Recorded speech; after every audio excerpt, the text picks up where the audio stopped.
handa na. Okay, handa na siya. Timer. Okay, sa'yo ang panahon. Sa kabutihan ng lahat, hindi ko pwede pong interpolate ang ating kapatid, kundi para sa kanyang kabutihan at kabutihan ng lahat, magtatanong lang ako ng mga bagay na sinabi niya kaninang isa-isang contradiction. Unahin mo yung una, sinabi mo kapatid. Okay, tanong. Nagtanong na ako. Tanong. Ayun nga eh. Yung sinasabi mo mga contradiction, kasi diyan ko sasabihin ngayon ang pangalawang tindig ko. Okay. Hindi yung tanong. No? Hindi yung tanong. Tanong ko yun. Hindi yung tanong. Question mark yun. Oo. Ulitin mo yung sinasabi mong contradiction sapagkat hindi mo nga naintindihan. Utos yun. Hindi yung tanong. So magtanong ka. Yun ang tanong ko, Mr. Moderator. Oo. Utos yun, moderator. Ulitin mo. Hindi yung tanong. Okay. Pinauulit ko ang mga sinabi niyang, mga sinasabi niyang contradiction. Iisa-isahin ko mamaya sapagkat, totoo lang, pinakikinggan ko lamang siya at hindi ako nagsusulat. Ngayon, isusulat ko lahat yung mga sinasabi niya. Yun ang tanong ko ulitin niya lamang, question mark. Moderator, hindi yung tanong, utos yun. Iyan problema ko kung hindi siya nagsusulat. Okay, so ayaw sagutin ng negative side. Magtanong ka. So, palitan na lang, sabihin mo isa-isa kung ano yung contradiction.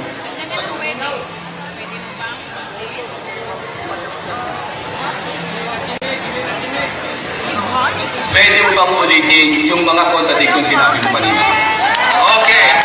Ito, pwede mo bang ulitin? Request yun. Hindi yung tanong. Ang tanong po ay ganito. Sa Living Bible ay babasahin mo ang salitang Bible na dala ni Ustaz Barcelon. So ngayon, kukunin na po yung Living Bible para babasahin po ng negative side kung andyan po ba talaga yung salitang Bible sa loob niyan. Ito po ang makakasabi sa Living Bible with paraphrase. The whole Bible was given to us by inspiration from God and to make us realize what is wrong in our lives. It strengthens us out and helps us to do what is right. Tanong, sang-ayon ka ba ng ating paksa? So, the Bible is an inspired word of God. Nabasa mo sa Biblia ang dala mo mismo.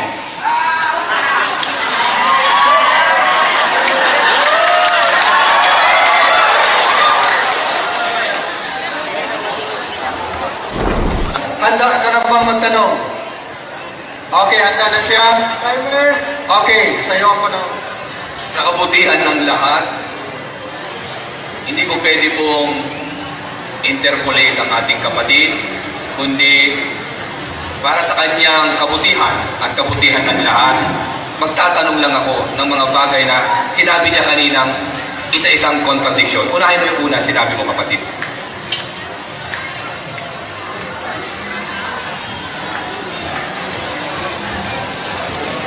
Okay, tanong. Nagtanong na ako. Tanong. Ayun nga eh. Yung sinasabi mo mga contradiction, kasi diyan ko sasabihin ngayon ang pangalawang tindig ko. Okay. Hindi yung tanong. No? Hindi yung tanong. Tanong ko yun. Hindi yung tanong. Question mark yun. Oo. Ulitin mo yung sinasabi mong contradiction sapagkat hindi mo nga naintindihan. Utos yun.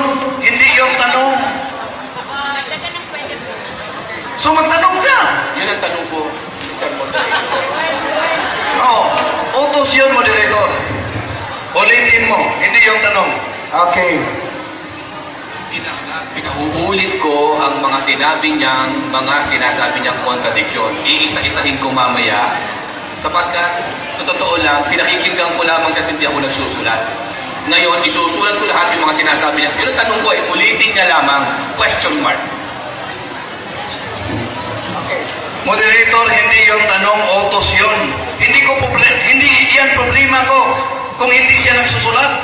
Okay, so ayaw sagutin ng negative side. Magtanong ka.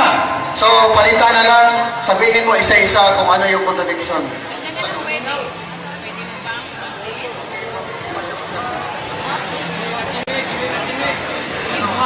pwede mo bang ulitin yung mga contradiction sinabi mo kanina? Okay. Ito, pwede mo bang ulitin? Request yun. Hindi yung tanong.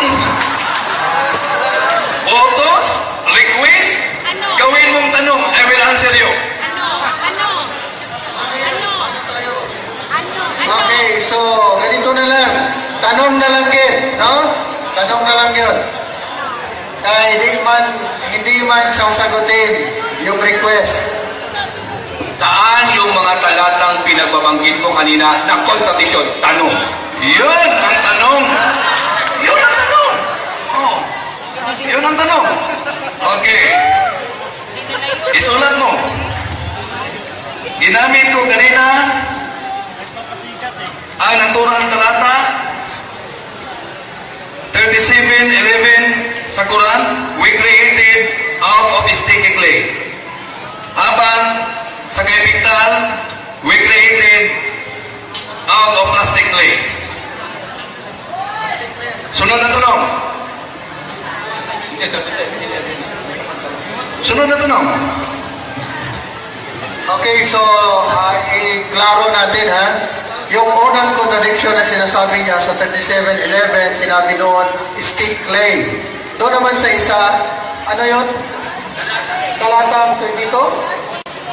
Yung plastic clay, saan mabasa yun? Sa naturang talata rin. Sa natuwang talata pa rin. Oh, sa So, naturang stick talata. clay, tsaka plastic clay. Isang talata lang ito. Sa isang talata lang yun. Galing kay Bigtal at kay Yusuf Ali. Sunod na tanong. Hindi, yun mismo, sabihin mo lahat yung mga contradiction dito. Ano? Sunod na tanong. Utos na yun. Saan yung mga talata na sinabi mo kanina na mga contradiction? Okay. Unang talata yun. Pangalawang talata. Ginamit ko kanina ang chapter 22 verse 47 at chapter 70 verse 4. Sunod na tanong. Yung pangatlo. Pangatlo pa rin. Okay. Ito ang pangatlo. Ginamit ko kanina ang Quran chapter 2 verse 29. Quran chapter 29 verse 27. Sunod pa rin? Okay. Ginamit ko kanina ang Quran chapter 18 verse 86. Quran chapter 18 verse 90. Quran chapter 36 verse 38.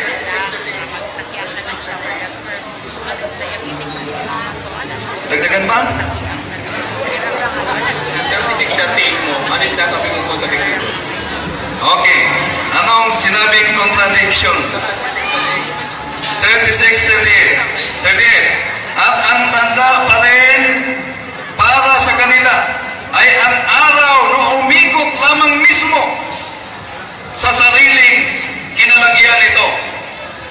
Kaya ito'y contradiction sapagkat walang science na nagsabing ang araw ay umikot. Sunod na tanong. Wala na?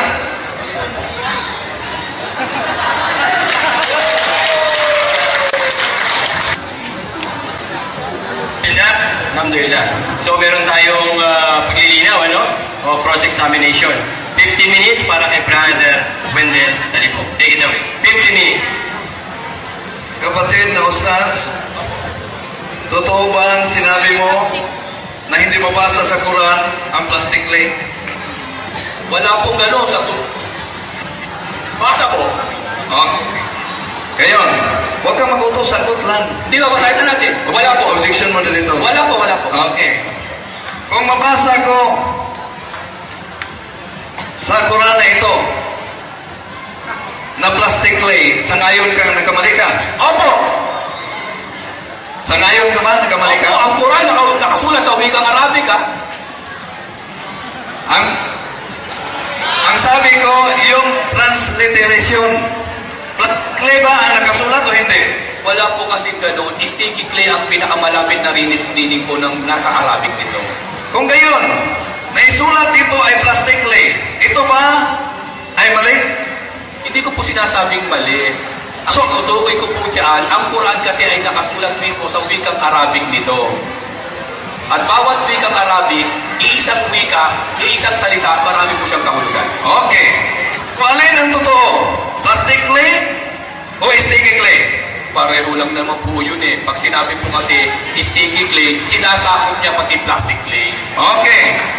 Sinabi mo kanina na wala yan sa Quran.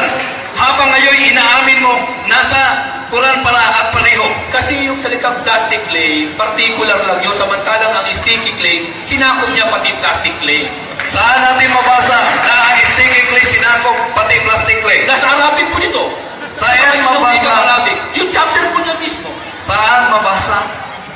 Sinagot na kita. Siya ay sa Arabic na general. Sapagkat nung isalin dito, sa pinakamalapit na meaning ng auto, ginamit niya plastic clay.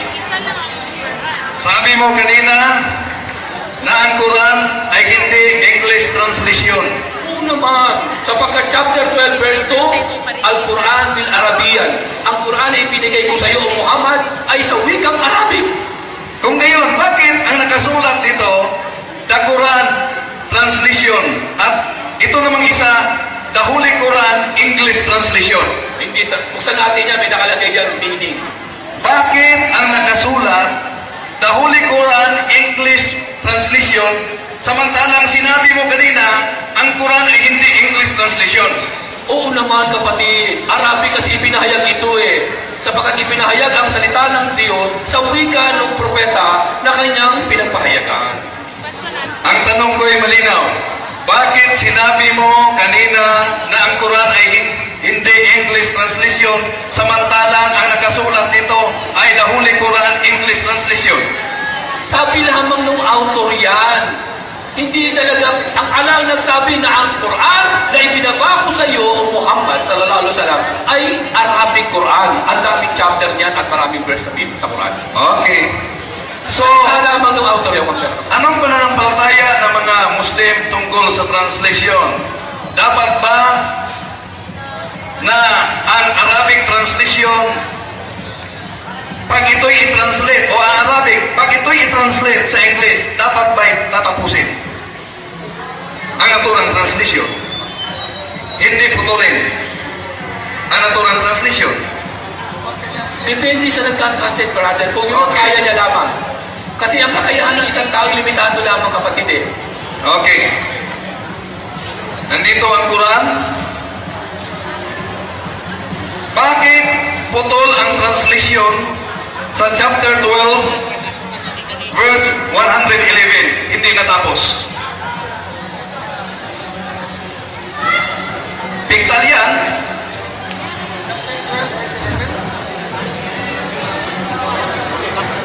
Ito. 13. Ito. Na 12 yan. Bakit hindi natapos ang English translation?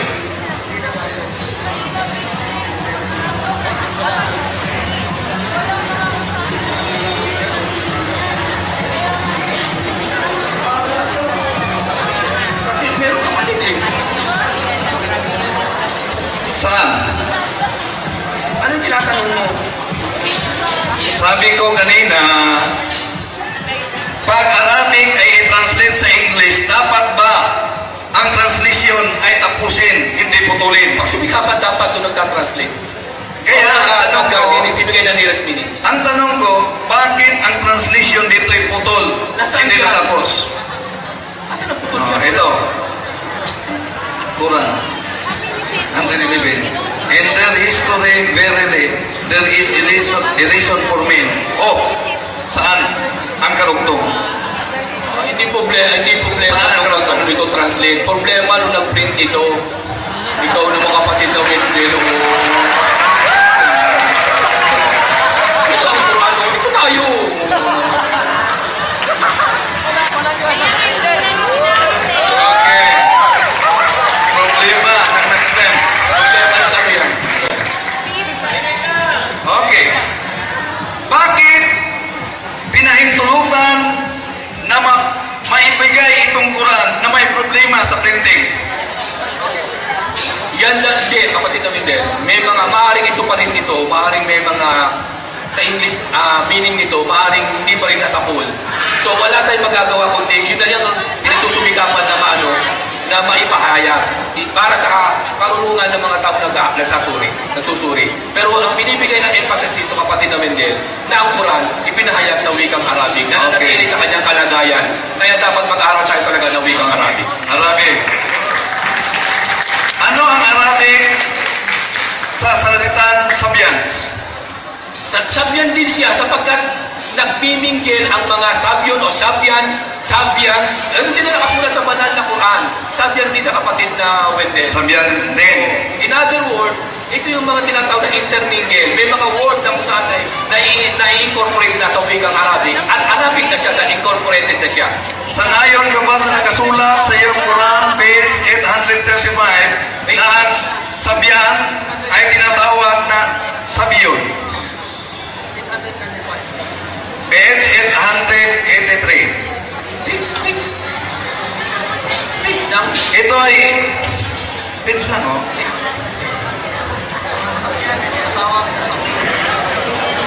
Sangayon ka? Sangayon ka ba? Ang pagbigkas ng Arabic, kapatid ko hindi. Either sabyon or sabyan. Okay. Pag sinabing sabyan, yun ang tinatawag na ang pusa. Pag sinabing sabyon, yun yung mga katribo ni Propeta Muhammad na hindi kabilang sa kanyang tribo, ngunit Arabic. Okay. Ano ang nakasulat sa Quran chapter 5 verse 69? Sabiina o sabiuna? Sabyan. Sa Arabic, Chapter 5. sabiina o sabiuna? Ano ba? Chapter 5. 5:69.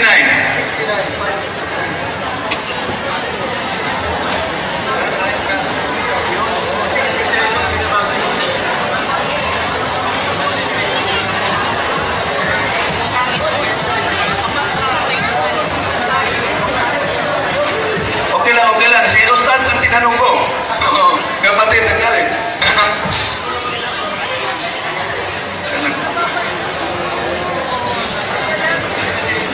Sabyon. Pagka diniretso mo ito, sabyon na. Okay. Ano ang nakasulat sa Arabic? Sabyon na. Okay. Ang diretsong pagbasa mo nito, kapatid na Wendell, dadagdagan mo ng U.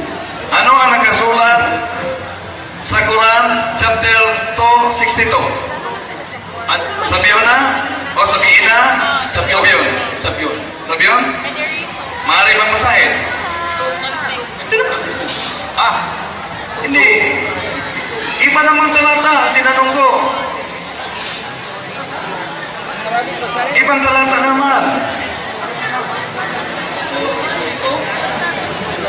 Yes.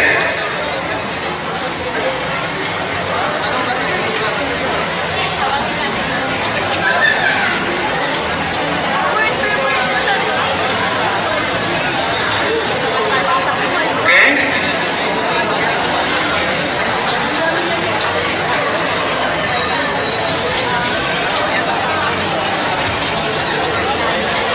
Sabyon na. Sabihin na. Okay. Alin ang totoo? Parehong Sabihin totoo, yun? kapatid. Sabihin na. Because of the grammar of the Arabic, deconstruction ito ng kanyang sarili. Okay. Saan natin mabasa sa Arabic grammar na ang sabiuna at sabians ay parehong totoo? Sapagkat nandito sa Quran. Ang tanong ko ay malinaw. Saan natin mabasa? Malinaw din naman ang sagot ko, sapagkat nasa Quran. Ang Allah nagsabi, ibig sabihin niya, iyan ang tamang pagbigkas, ang tamang pagbigkas. Sabyona o sabyena, pareho lang yan sa harapan ng Allah. Arabic yan. Ito ba ay ginagamit batay sa Arabic dictionary? Mali, hindi ganoon. Kasi ang Arabic, kapatid, ito ang wika ni Propeta Muhammad sallallahu alaihi wasallam. At iisa lamang ang wika ng Arabic na ginamit sa banal na Quran. Yan ay ang wika ng Quraysh. Magkaiba ito kapatid. May iba. Ulitin ko ang tanong, moderator. Yung binanggit mong sabihin na at sabihin na, Sabi yun, sabi mo'y pareho lamang. opo. Ito ba'y binanggit din ayon sa Arabic Dictionary?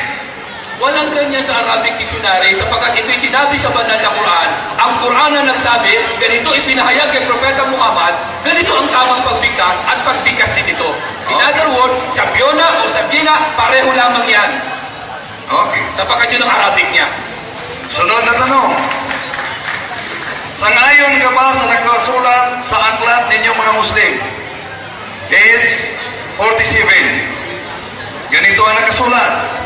Tungkulin ng mga Muslim na malaman ang pagkatao sa sugong ito ni Allah upang humatol sa Quran at upang tularan si Propeta Muhammad. Totoo to? Okay. Sapagkat sabi ng naturang aklat, tungkulin ng Muslim na humatol sa Quran at tularan si Muhammad. Ayon naman sa naturang aklat, page 46, binigyan si Muhammad ng lason at hindi siya nalason.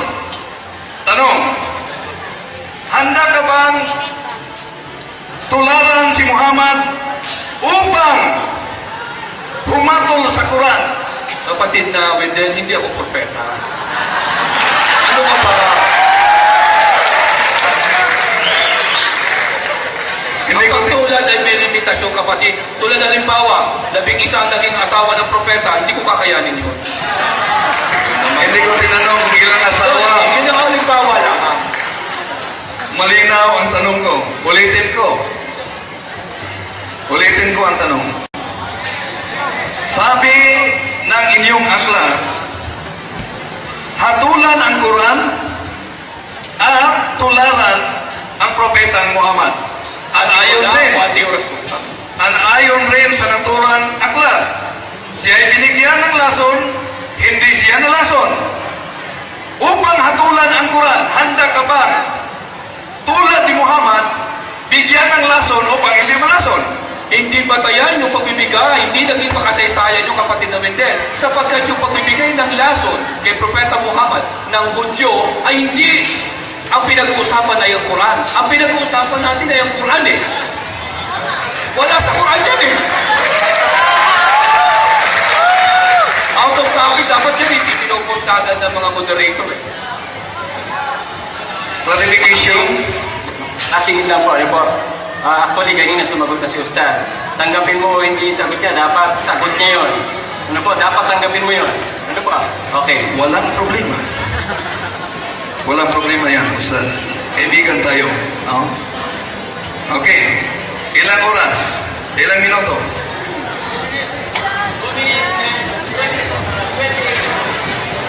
Okay. Saan natin mabasa na inutos ng Allah na isulat sa isang aklat ang Quran? Walang ganun mababasa. Walang mabasa. Saan natin mabasa na inihayag ng Allah dapat ang Arabic may katabing English? Wala, ano klase mga tanong yan? Ano? Dictionary ko. Sagutin niya ang tanong niya. Sagutin lang po ang tanong, no? Sagutin lang po ang tanong. Ito na po. Ewan ko, anong klase tanong ito mo? Ewan ko ang sagot. Okay, Ewan ko. ulitin ko muna rito. May sagot na po. Tanggapin, tinatanggap niyo ba yung sagot o hindi? Sinabi naman niya, ewan ko po. Dito sa Islam, pag sumagot ng hindi ko alam, honest answer po yun. Okay. Okay. Okay. Yung translation ng Quran, dito lang tayo kay Yusuf Ali. Ilang litra ang nasa loob ng Quran translation? Wala po. Okay, yung English, ilang litra? Wala? Sa kay Yusuf Ali? Hindi ko po alam. I'm sorry po. Okay. Tapos.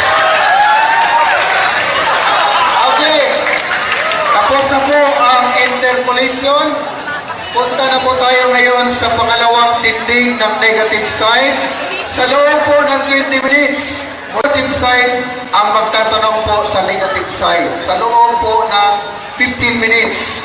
Kaya tatawagin natin si Ustads na tumayo para magtanong at pasimula na ang interpolations. Timekeeper, okay, 15 minutes. Sa'yo po ang panahon. Sino yung tinutukoy mo kanina kapatid na Wendell na sinasabi mong kapatid ni Aaron? Kapatid na Aaron, yung kapatid ni Moises, Si Maria. si Maria. Maria. Sino tinukoy mong Aaron? Walang iba, ang kapatid ni Moises. Walang ibang Aaron.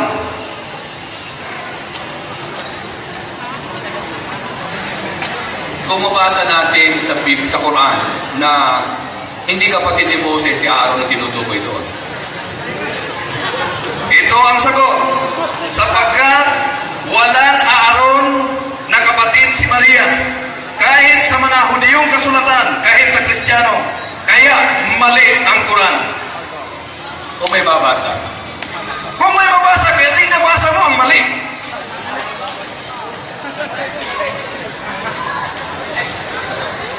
Tanong, May nabasa eh. Sabi mo kapatid ni Moses yun. Ang sinasabi sa Quran, hindi kapatid ni Moses yun eh. kaya nga kung mabasa mo, nabasa mo yung mali.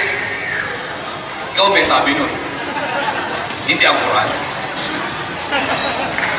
Sunod na tanong. Saan mo sinasabing nagkamali ang Quran sa pagsasabi ng paglikha sa mundo?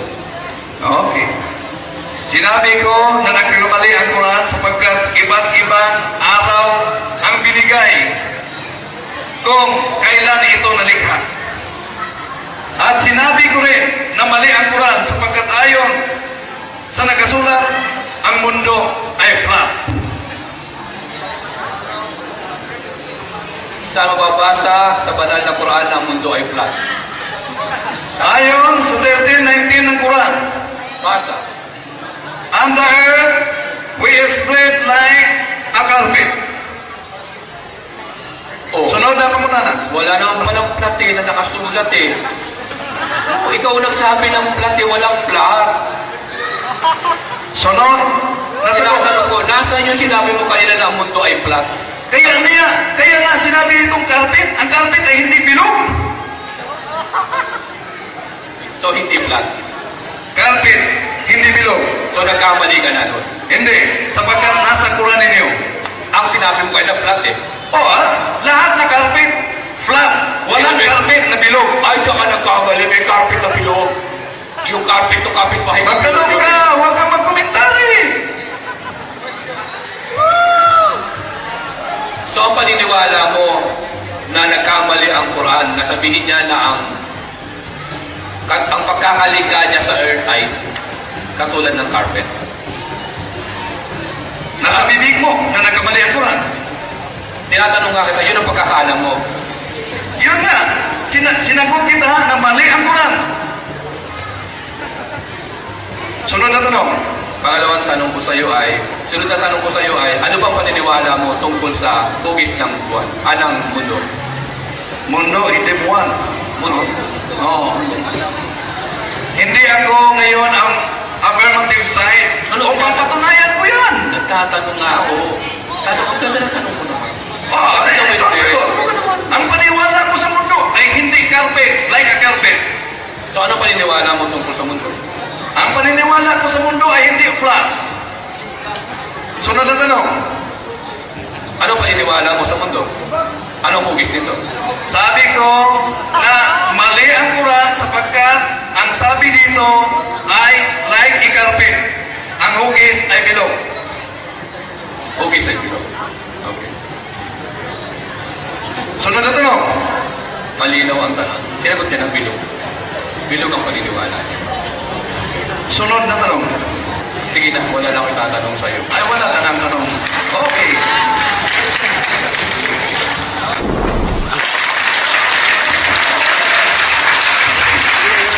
Meron pa po, Ustad. 2 minuto mahigit pa. Okay lang.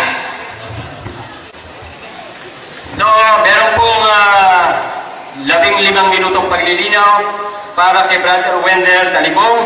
Ano po, yung pong rules na kung saan ang pag-usapan natin, magtatanong lang siya. Hindi po siya pwedeng mag-rebuttal, ano po, o kung ano pa man. Magtatanong lang at kung anong tanong, aantayin niya kung anong sagot ng ating kapatid na si Jose Barcelon. Okay, start now. Unang sagot. Unang tanong. Ginamit mo ang aklat Katoliko. Gagamitin ko rin ang aklat Muslim ng Muslim. Ito ang tanong. Sapagkat sinabi mo na ang Biblia ay hindi kinasihan ng salita ng Diyos. Ang tanong, ang Biblia ba ay banal na aklat o hindi? Nasa negative po ako, kapatid na Wendell. Kaya hindi po. Okay. Kaya nga negative. Hindi. Okay.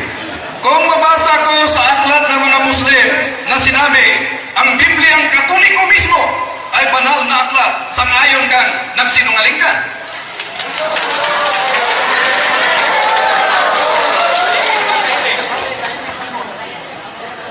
Ginamit namin ang salitang banal, ngunit hindi namin pinaniniwalaan ito para lamang maiparating sa inyo na may mga kasulatan talaga na nauna pa sa Quran.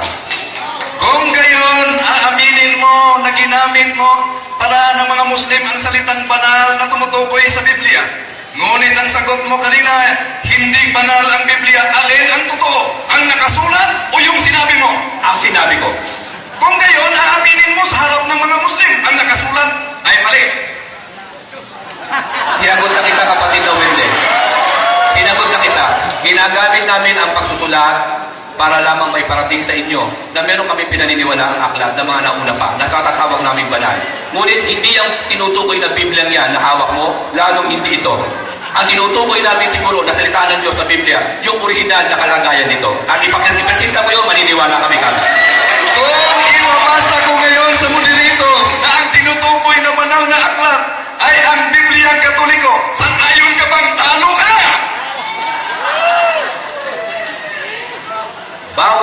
Bawat aklat dapat itong suruyin, kapatid na Wendell. Ang sabi sa aming Quran, Hatu burhanakum in kuntum sadiqin. In other words, ipresenta nyo ang Biblia, baka naman kasi yung nagsulat niyan, iba rin ang kanyang sinasabi na Katolikong Biblia at hindi ang hawak mo. Follow-up question. Sabi mo, ang Biblia ay banal. Samantalang ayon sa aklat na isinulat ng Muslim, ang Biblia ay banal na aklat at itong Biblia na ito ay Katolikong Biblia. Ngayon ang tanong, sang-ayon ka bang? Kung mabasa sa moderator na Katolikong Biblia ang tinutukoy, talo ka na sa debating ito. Sinagot na kita, kapatid na Wendell. Ang linaw ng sagot ko, kapatid. Ang sabi ko sa iyo, baka hindi ang hawak mong Biblia ang tinutukoy ng may akda ng aklat na yan. Alamin natin muna kung sino ang may akda niyan. Pagkatapos yan, itanong natin sa kanya, ito bang Katolikong Biblia ito na hawak ko ang sinasabi mong Holy Bible? Kaya ang follow-up na tanong ay ganito. Kanina sinabi mo, ang Biblia ay hindi banal. Ngunit ngayon, ang Biblia ang Katoliko ayon sa aklat ay banal. Hindi ako may sabi yan. Yung may akda niyan.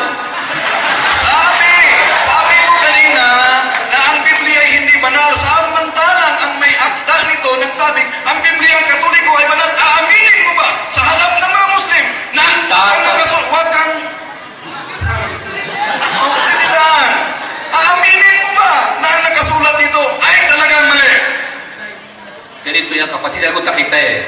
Baka yung author niyan, iba ang tinutukoy niya at hindi ang hawak mo na babasahin. Okay. So, ibang aklat na naman ang gagamitin natin. Dapat. Kasi Okay. dapat hanapin mo yung taong nagsabi niyan at sasabihin natin, ito ba yung tinutukoy mo yung sinasabi ni Brother Wendell na Bible, na Holy? Sabi mo kanina na hindi talaga matanggap ng mga Muslim ang mga Biblia. Kaya ang tanong, lahat bang bahagi ng Biblia ay dapat tanggapin ng Muslim o hindi? Ilang bahagi lang po nito na hindi talagang buong buo, kundi siguro baka 0.001%. Okay. Kung mabasa ko naman ayon sa aklat ng mga Muslim, na lahat ng bahagi ng Biblia ay dapat tanggapin. Sang-ayon ka ba na nagkamali ka? Uulitin ko na naman sa'yo, kapatid na Wendell eh. Alamin natin dun sa author ng aklat na binabasa mo, kung yung bang sinasabi ng Biblia, yung babasahin mo.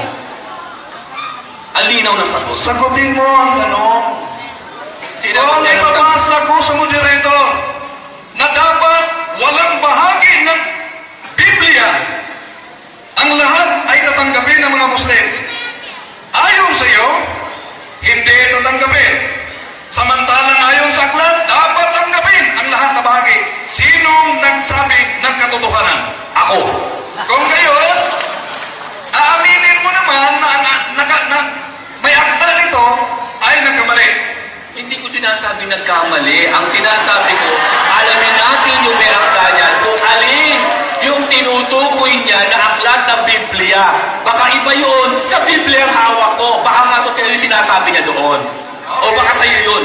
Okay. Ang dami mong dalang Biblia. Sabi mo kanina, di mo yata nabasa ang Biblia sa Tagalog at Bible sa English. Ang ating pagsapiso, the Bible is an inspired Word of God. Ang tanong, anong nakasulat sa 1 Timothy chapter 3, verse 16 o 15 hanggang 16? Sa Bibliang dala mo, the Living Bible. Sang-ayon po dito sa ikalawang Timoteo 3:15 hanggang 17 na binasa mo rin kanina. Sa Living Bible. Ang Living Bible. Yes, hindi, yun, po, no? hindi po ito sa Katoliko, sa imprimatur ni Jaime Cardinal Sin. May dala kang Living Bible. Yun ang tinanong ko. So, hindi na po ito. Huwag kang magtanong sapagkat ako ang magtanong sa iyo. Hindi kinakalit. Okay, sandali lang po. Okay, ang tanong po ay ganito. Sa Living Bible ay babasahin mo ang salitang Bible na dala ni Ustaz Barcelon. So ngayon, kukunin na po yung Living Bible para babasahin po ng negative side kung andyan po ba talaga yung salitang Bible sa loob niyan. Konting katahimikan lang po, ha? Konting katahimikan lang po. Hindi po nakakapag-concentrate yung mga gawa po nating mga debater. Ano po? Tahimik lang.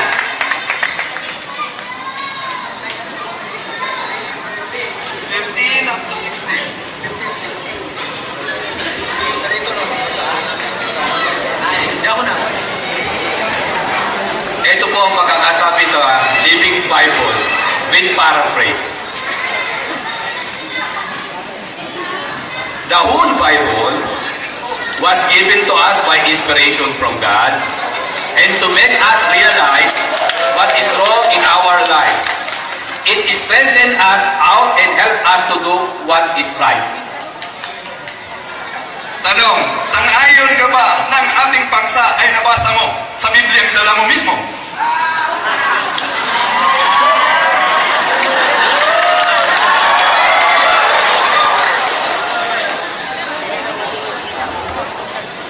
Okay po, konting katahimikan lang po. Opo.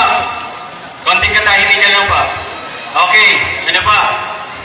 Okay. Hindi po ako sangayon. Okay. Hindi sa ngayon, sister. Follow-up question. Bago pa lang nabasa mo ang dala mo mismong Biblia na the whole Bible. Ngayon, sabi mo hindi ka sang-ayon na nabasa mo. Kung ngayon maliin mong pinabulaan na yung ginamit mo at binasa mo ay nasa loob mismo ang salitang Bible, Pinagbubulaanan ko po.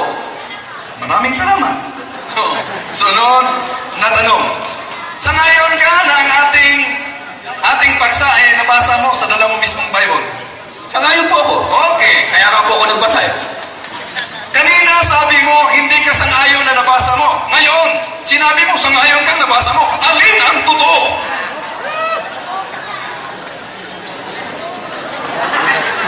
Ako nga nagtanong sa inyo yan eh. Alin ang totoong Biblia? Ito ba o doon eh? Bakit pinabalik sa akin? Objection.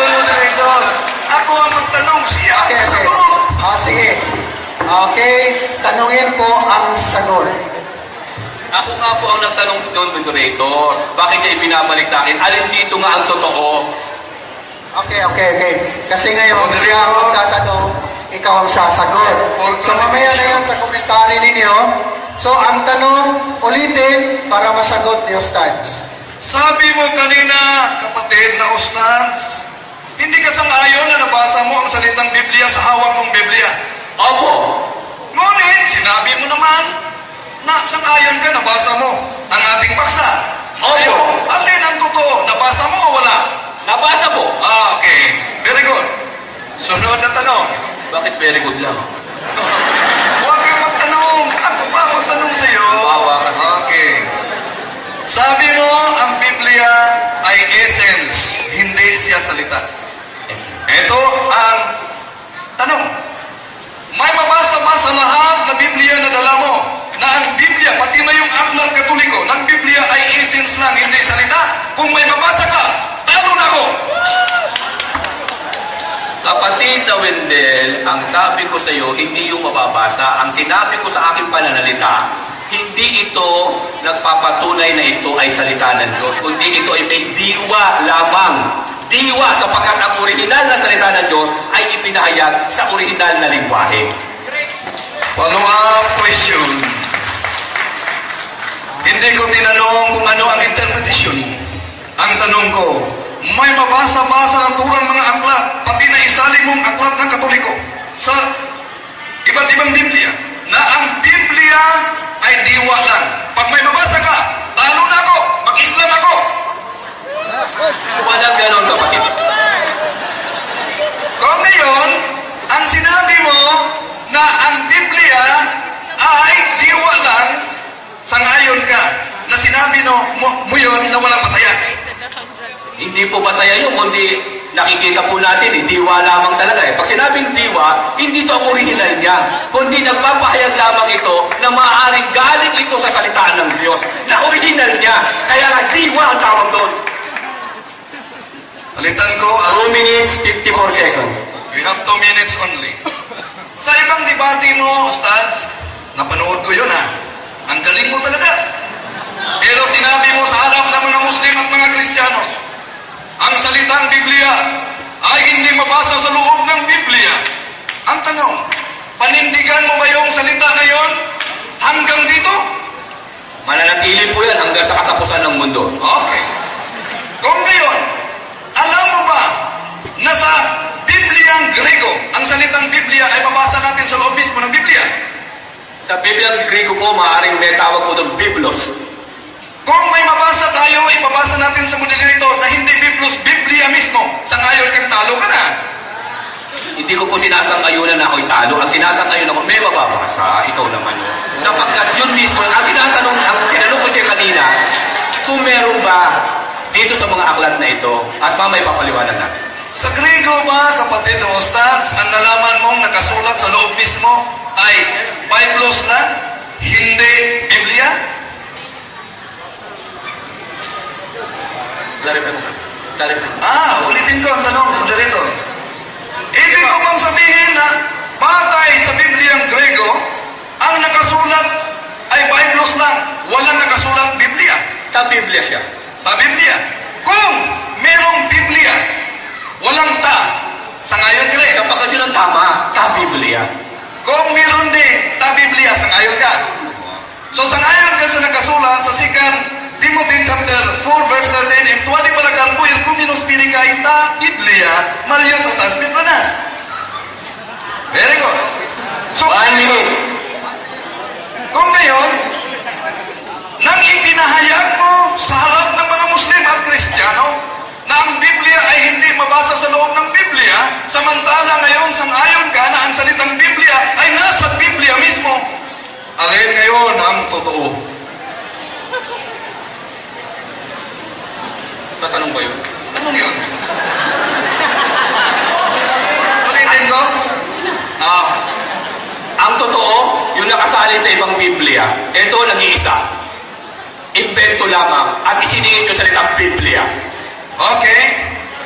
Kung may ibang salin na nakasulat ang salitang Biblia mismo, Sa ngayon ka, hindi lang Yan nag-iisa. nga yung invento eh. Oo. Yan yung pagdadagdag, sabi mismo ng inyong libro at babasahin publication. Mamaya. Okay, susundin kita. Ginamit mo ang aklat Katoliko. Saan mabasa sa aklat na Katoliko? Na We're running out of time, brother. Okay, One more thank time. you, thank you.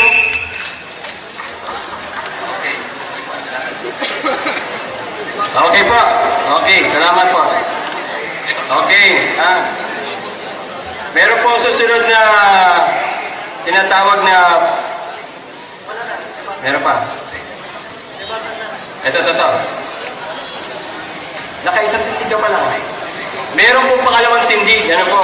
At sa pangalawang tindig po ni Brother Wendell, brother, ikaw na ang mag-introduce. Pangalawang tindig. Nakatigisang tindig pa lang sila at tigisang paglilinaw. So merong pangalawang tindig pa po. Sa isang tema ko rin. Isang tema pa lang yun. Okay po. Isang tema pa lang. Pangalawang tindig pa lang. Pangalawang tindig, 20 minutes. Oh, yes.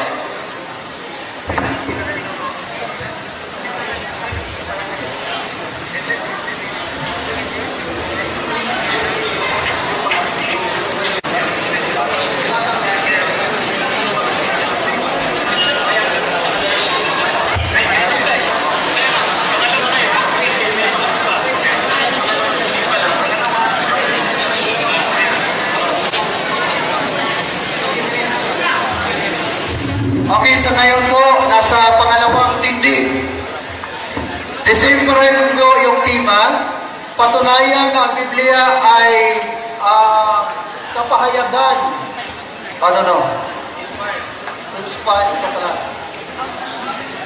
So, nasa pangalawang tindig po, na ang tema ay ganito. Patunayan ang Biblia ay kinasihan ng salita ng Diyos. So, nasa pangalawang tindig, 20 minutes. Tatawagin po natin si Wendell Talibong po ng Catholic Faith Defender. 20 minutes. Start now! Okay, maraming salamat. At napakasaya sa debating ito talaga. Ito ang pinakamasaya na debate na nakaharap po ang ating kapatid na si Ustad sa Barcelona.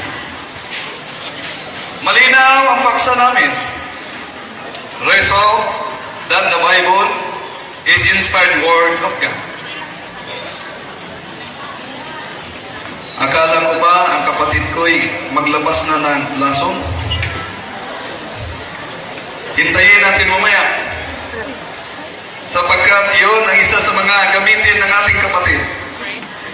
Ayon sa nakasulat sa Marcos, Kapitulo 16, talatang 17 hanggang 18. Ngunit, ang tanong niya kanina, kung ang Biblia ay galing sa Hebro at Dennis inalin ito sa Grego, may nakasalin ba sa Tagalog na Biblia? Tagalog ang hanap niya. Swerte siya. Hindi natin dala ang Tagalog. Pero nandito ang Cebuano. Biblia rin ang salin. Okay.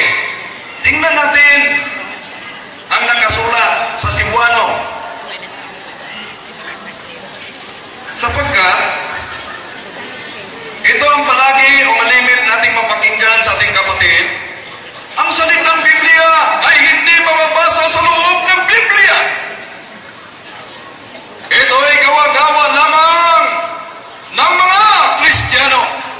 Kaya ako na ay nagtaka.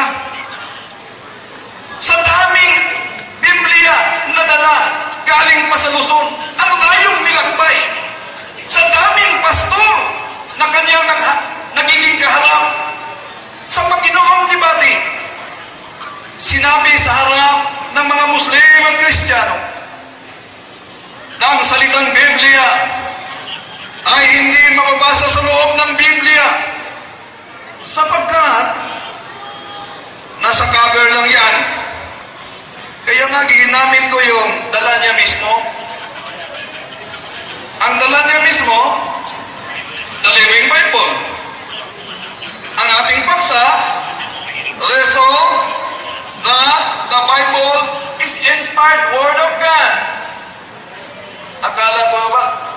kanina kung si kapatid Ostaz aalis na sa pagiging Islam.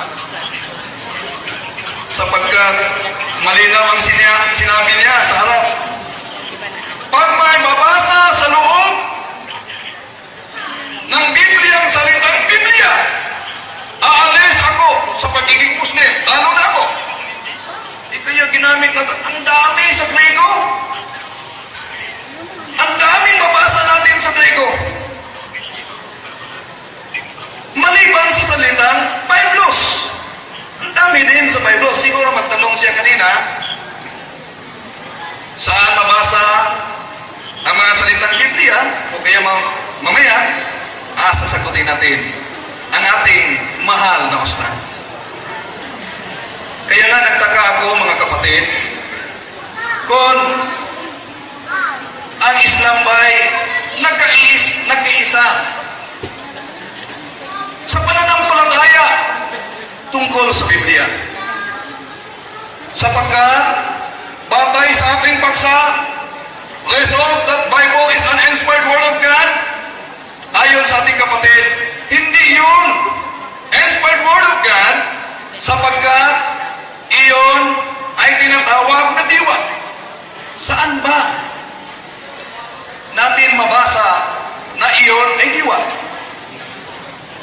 Pero ang ating paksa, malinaw na binasa niya. Kaya nga, kanina pa tapos na itong debate dito.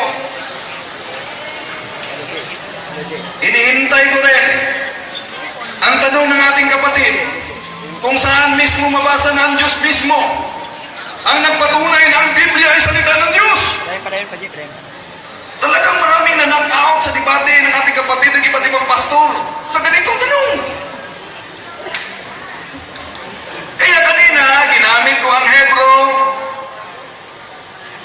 Amar Yahweh Elohei Israel, limol kitab likayin kalahat ni Bari Masir di Parte Ilaka El Siper. Yun ang unang pinagbatayan ko, na ang salitang Biblia ayon sa Hebro ay Siper. At ayon naman sa Septuagint version, iyon ay isinalin na Biblia.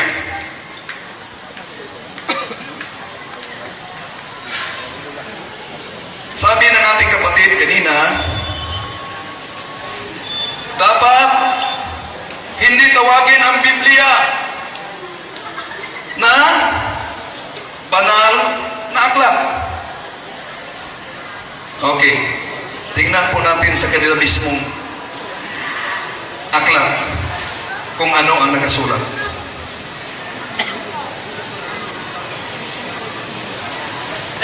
Kung ang tinutukoy pa dito ay aklat Katoliko. Pandoktrina, ang doktrina ng pagtubos. Ito'y itinagalog, isinalin ng Tagalog ni Abdul Adi Gumander. Anong nakasulat?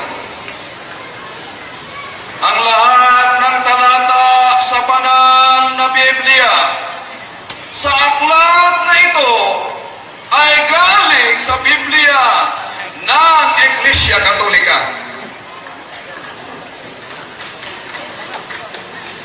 Akala ko ba'y nabasa ng kapatid ito?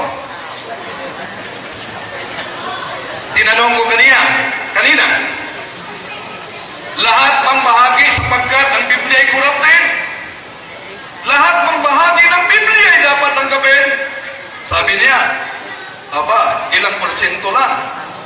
Ngunit babasahin natin kung ano ang nakasulat sa kanila mismong aklat ng mga Muslim. Ito po ay isinulat, kung siya ay gumagamit kanina ng doktor, gagamitan rin natin ng doktor.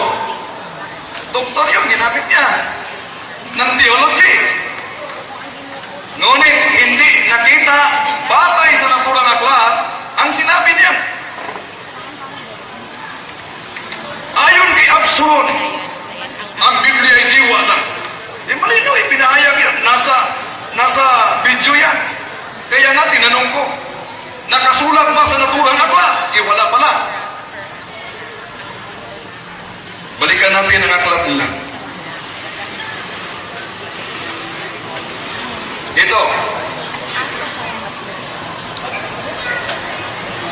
Sa page 3, tila mayroong dalawang katuwiran na labis na maling palagay hinggil sa looban ng mga Muslim sa Biblia. Ano yung maling palagay hinggil sa looban ng mga Muslim, sa loobin ng mga Muslim tungkol sa Biblia? Ito ang mali na palagay na hindi tinatanggap ng mga Muslim ang buong Biblia. Ayan na.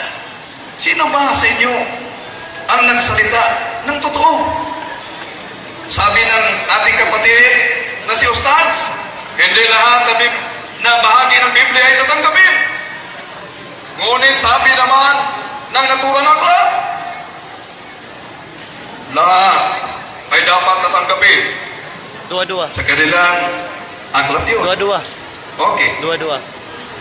Pinaliwanag ko kanina mga kapatid kung bakit yung nabasa ni Ustad na the Bible is an inspired word of God ay talagang totoo.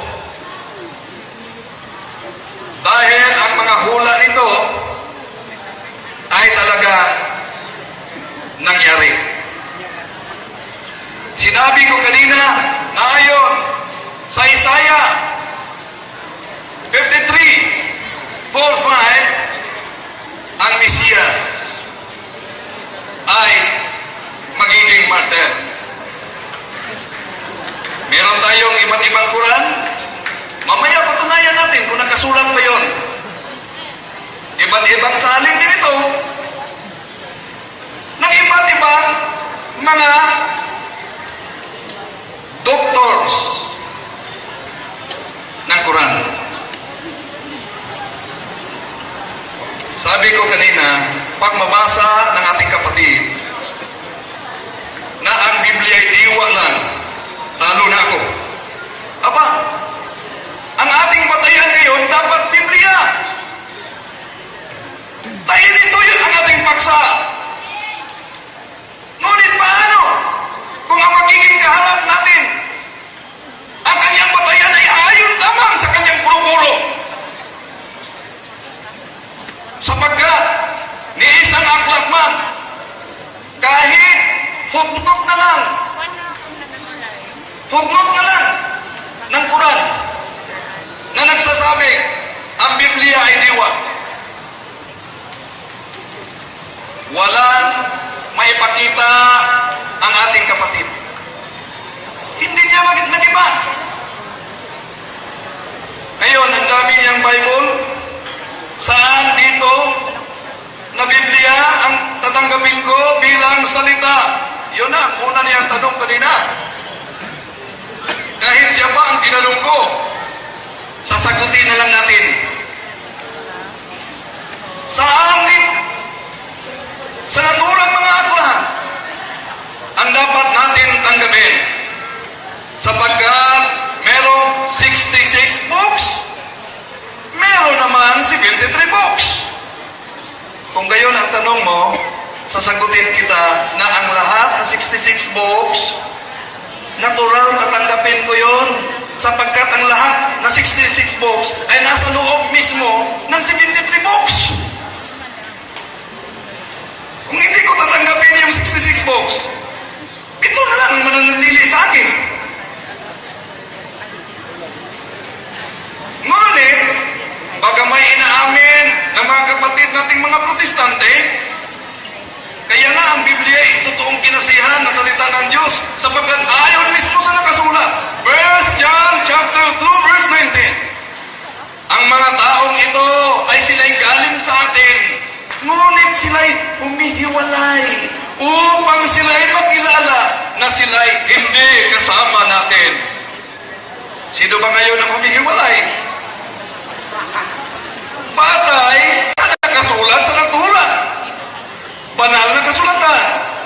Aba, hindi lang protestante, pati na yung mga balik Islam.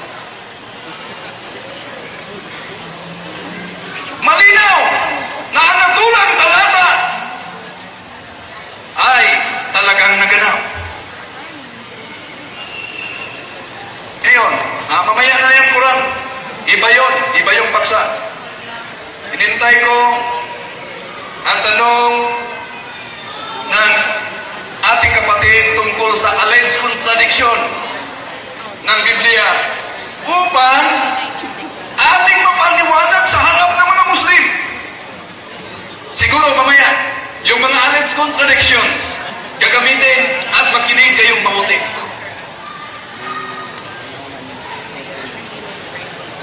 So, malinaw na ang ating paksa. Resolve that Bible is inspired Word of God ay nabasa mismo ng ating mahal na ustads.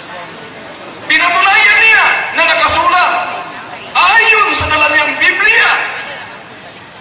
Kaya nga, tinanong ko, alin ba ang totoo? Hindi mabasa o nabasa? Unang sagot, hindi nabasa. Ikalawang sagot, nabasa. Toong kusiyete statements cannot both be true.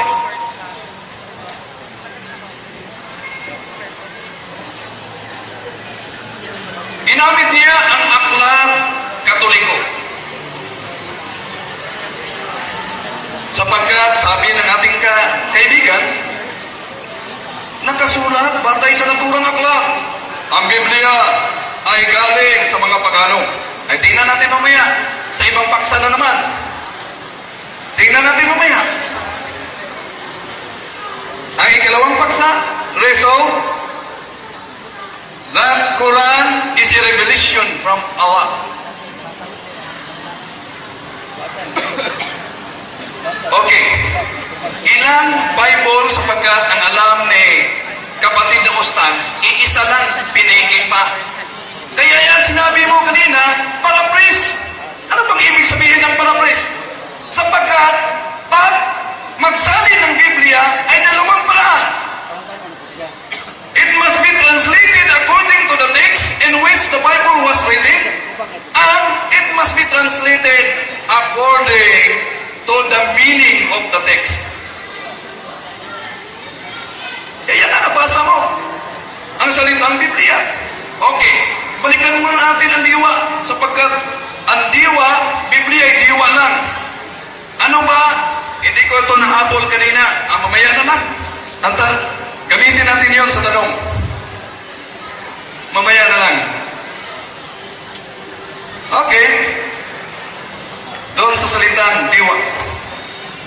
Kaya, kung ang Biblia, mga kapatid, ay talagang hindi salita ng Diyos, kinasihan o hindi kinasihan ng Diyos, aba, itong Quran na ito, sa loob mismo ng footnote, sinasabi na in the Old Testament, as it now exists, Muhammad is foretold in the Old Testament. And in the New Testament, as it now exists, Muhammad is foretold. Siguro, magtanong ang ating kapatid, mamaya, saan yan mabasa? Sa kay Yusuf Ali yan. Bakit ginamit ko yan? Sapagkat kung ang Biblia ay hindi salita ng Diyos, meron bang diwa o hindi salita ng Diyos, ngunit banal? Meron bang corrupted na banal? Last 3 minutes, Last 3 brother. minutes. Kung ang Biblia ay hindi salita ng Diyos, sangayon ba kayo na ang inyo mismo kinikilala propeta ay hinulaan ayon sa aklat na diwa at hindi salita ng Diyos? Siguro mamaya saan sa naturan mga aklat ang ating kikilanalin na ito'y salita ng Diyos. Tinanong na niya kanina yan habang nagsagawa ako ng cross-examination. Natural. Tinatanggap naming mga Katoliko ang anumang idiniklara ng Santa Iglesia Katolika sa amin. Kahit sinabi ng mga Protestante ayon sa aklat ng Protestante, the Roman Catholicism by Loren Bittner, page 105, the Roman Catholic Church produced the Bible and that we receive it from here.